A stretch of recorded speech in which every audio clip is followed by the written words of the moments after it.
From Thomas Jefferson to John Adams, 30th of August, 1791. My dear sir, I received some time ago your favor of July 29th, and was happy to find that you saw in its true point of view the way in which I had been drawn into the scene which must have been so disagreeable to you. The importance which you still seem to allow to my note, and the effect you suppose it to have had, though unintentional in me, induce me to show you that it really had no effect. Paine's pamphlet with my note was published here about the 2nd week in May.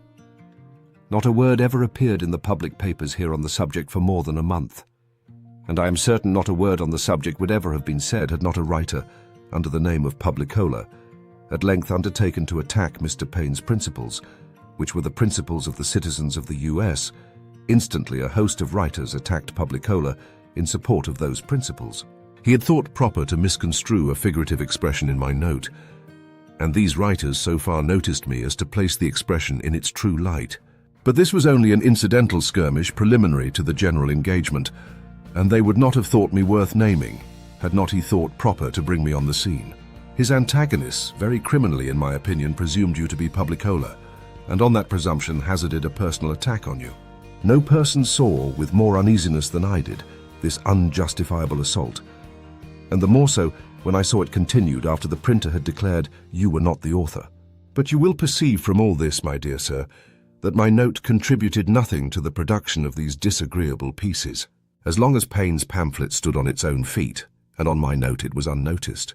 As soon as Publicola attacked Paine, swarms appeared in his defense. To Publicola then, and not in the least degree to my note, this whole contest is to be ascribed and all its consequences.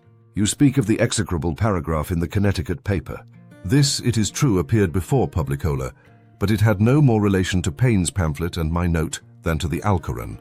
I am satisfied the writer of it had never seen either, for when I passed through Connecticut about the middle of June, not a copy had ever been seen by anybody, either in Hartford or New Haven, nor probably in that whole state. And that paragraph was so notoriously the reverse of the disinterestedness of character which you are known to possess by everybody who knows your name, that I never heard a person speak of the paragraph but with an indignation in your behalf, which did you entire justice. This paragraph then certainly did not flow from my note, any more than the publications which Publicola produced. Indeed, it was impossible that my note should occasion your name to be brought into question, for so far from naming you, I had not even in view any writing which I might suppose to be yours, and the opinions I alluded to were principally those I had heard in common conversation from a sect aiming at the subversion of the present government to bring in their favourite form of a king, lords, and commons. Thus I hope, my dear sir, that you will see me to have been as innocent in effect as I was in intention.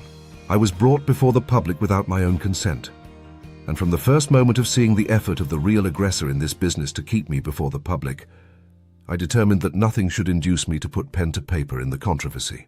The business is now over, and I hope its effects are over, and that our friendship will never be suffered to be committed, whatever use others may think proper to make of our names. The event of the King's flight from Paris and his recapture will have struck you with its importance. It appears, I think, that the nation is firm within, and it only remains to see whether there will be any movement from without. I confess I have not changed my confidence in the favorable issue of that revolution, because it has always rested on my own ocular evidence of the unanimity of the nation and wisdom of the patriotic party in the National Assembly. The last advices render it probable that the Emperor will recommence hostilities against the Porte. It remains to see whether England and Prussia will take a part. Present me to Mrs. Adams with all the affections I feel for her, and be assured of those devoted to yourself by, my dear sir, your sincere friend and cert, Jefferson.